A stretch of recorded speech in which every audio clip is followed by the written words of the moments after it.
This plastic hanger hack completely saved my kitchen makeover. After removing the doors and drawers, I pre-drilled hidden holes to hang them on hooks.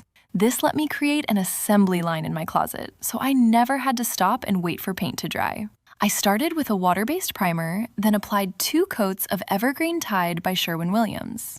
For the hardware, I used a jig and painter's tape to ensure the drill didn't cause any wood tear out. To finish, I added floral wallpaper to the inside panels and styled the space with brass, pottery, and wood accents. I'm obsessed with how cozy this looks on such a small budget. A friend of mine asked if I could update her kitchen cabinets and give them a unique look. I had the perfect technique in mind. I began by cleaning all of the cabinet fronts and sides using TSP and hot water. I wore rubber gloves since this really cuts the grease. One of the most important steps is to label each door before you remove it. I used painter's tape and corresponding letters and numbers for each door. I removed all of the doors, placing the hinges into bags that were labeled to the corresponding cabinets. After taking off the doors, I placed them in the garage on pieces of scrap wood.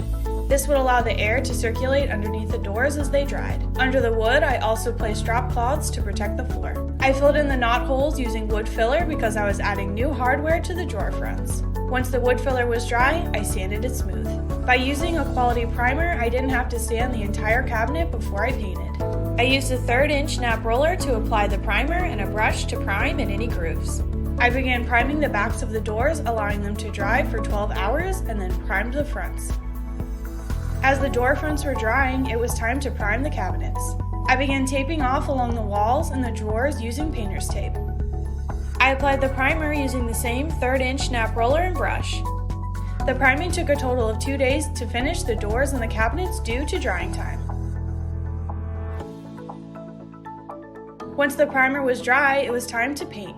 I used Valspar enamel made specifically for cabinets. By using this paint, I wouldn't have to seal the cabinets after I painted because the paint is enamel.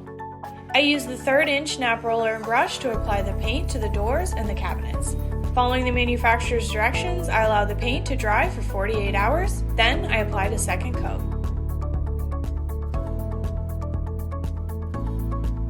Once the second coat of paint was dry, it was time to distress the doors. Using a fine grit sandpaper, I removed the paint from the corners and the edges of all the drawer fronts. Then I mixed water and white paint at a 3:1 ratio and stirred it well. I applied the paint-water mixture with a brush and removed it with a soft cloth.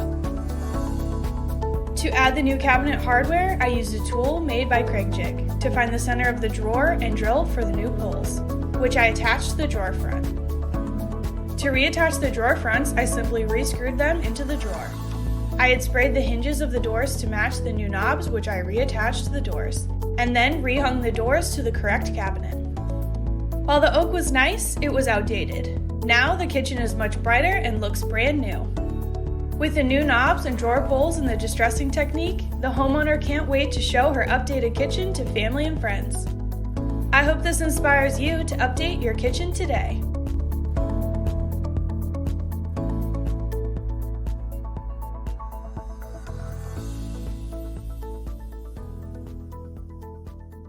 The problem for me was that this kitchen is in a waterfront condo and I really wanted it to look a lot lighter and brighter and a bit coastal. Over the course of several days, I made some changes that allowed me to update the kitchen without having to undertake a total remodel.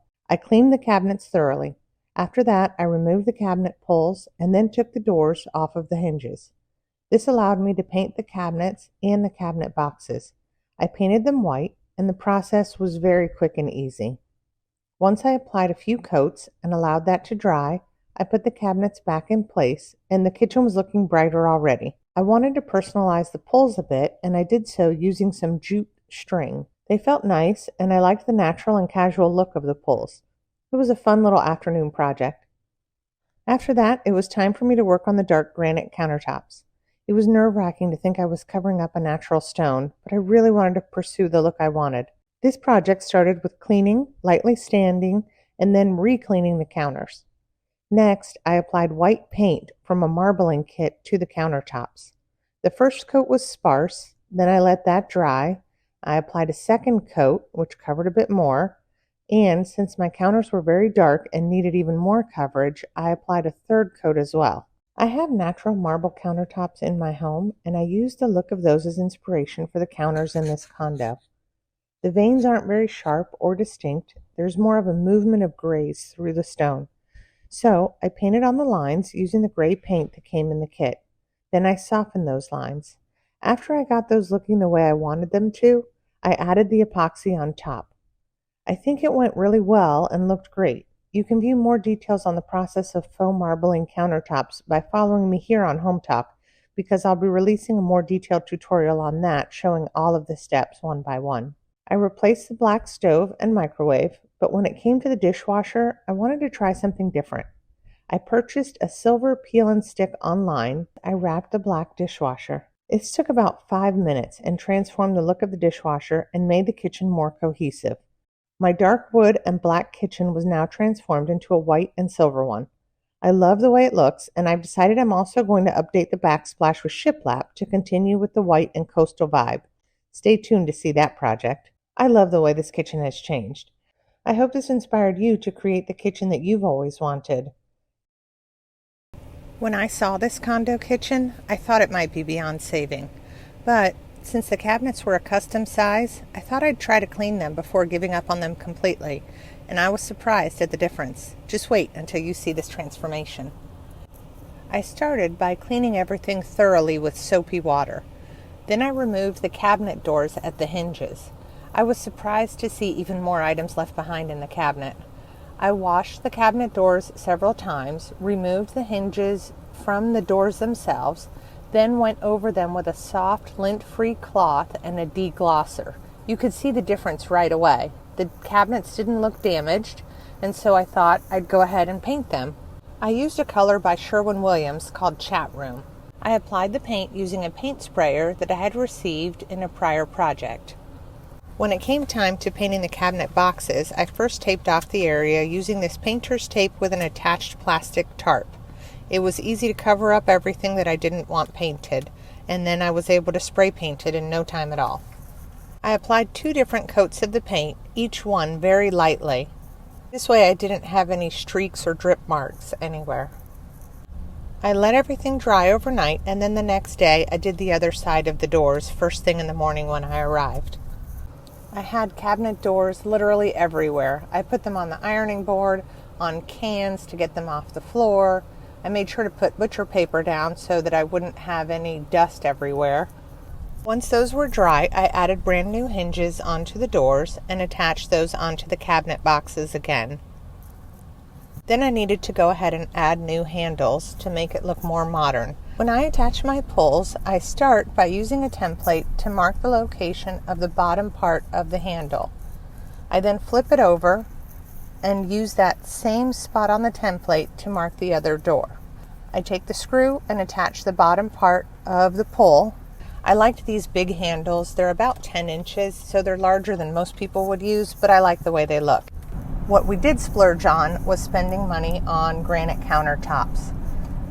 Along with the new granite, I also purchased a new sink and faucet to make everything look more modern. It was looking really good, but I still needed to do something to fix this backsplash. I decided to do something a little bit outside of the normal. I usually do a tile mosaic backsplash, but this time I decided to use shiplap.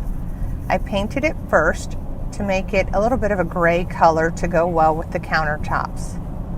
Then I measured and cut the shiplap pieces. It only took about 45 minutes to get all the shiplap backsplash completed, and I think it looks great. Here's the after. You can see that there was a really big transformation when you look back at the before and now to the current state of the kitchen. Of course, new appliances helped as well. That modernized everything. I hope this inspired you to renovate your kitchen. Thanks for watching Home Talk, and see you next time.